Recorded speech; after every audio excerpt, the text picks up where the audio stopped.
Yes, the insurability imperative, as we called it, was highlighting that without insurance, obviously people can't get credit, they can't get investment, and of course, they're also unprotected.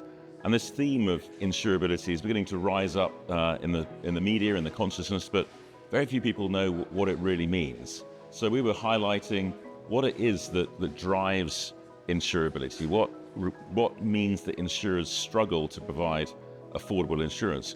Often that's the growth in risk, but there can be other factors too, such as regulation or markets which aren't operating properly.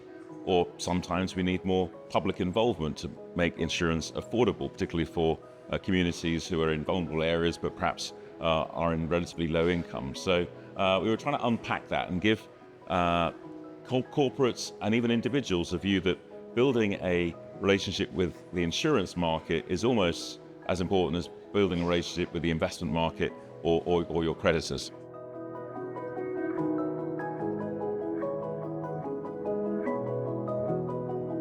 Well, the main takeaway from the report is that the EU currently faces a very significant level of agricultural risks from climate. Approximately 6% of EU yields are lost every year on average from extreme weather, particularly droughts, but also frosts and extreme rainfall as well. But that's going to grow significantly over the next 25 years. By 2050, we'll be losing on average every year about 10% of yields, or around about 40 billion euros of output. But on extreme years, it will be much more than that, approaching potentially 100 billion euros in an extreme year of drought. And the report sort of unpacked that, showed also in particular parts of Europe, the situation will be much worse than the averages. But despite this risk, the level of insurance protection for farmers across Europe is generally very low. On average, only 20 to 30% of losses that farmers face are insured. In many countries, much less than that.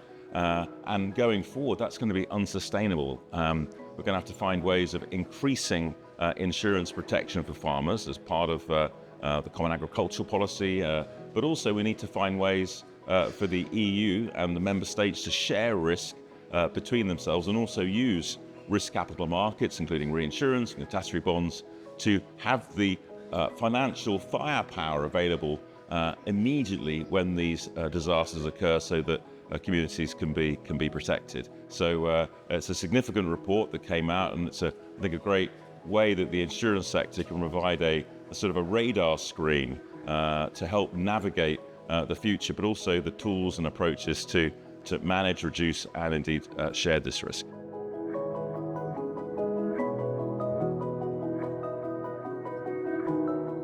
Well, I think we all think we could do more. Obviously, the carbon transition is generally not happening quickly enough.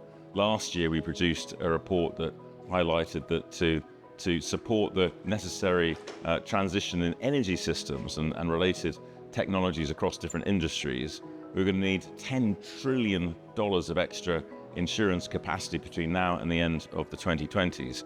And we're not quite sure that the industry is fully preparing for that scale of demand. We also need to make sure we develop the appropriate policies and solutions to support new technologies and to scale up and accelerate the rollout at a sort of a mass scale. That's challenging because often we don't have the historic losses of different technologies, but we've got to find ways of doing our research, working with engineers, getting early into the process of the development of these new technologies, not leaving insurance to the end.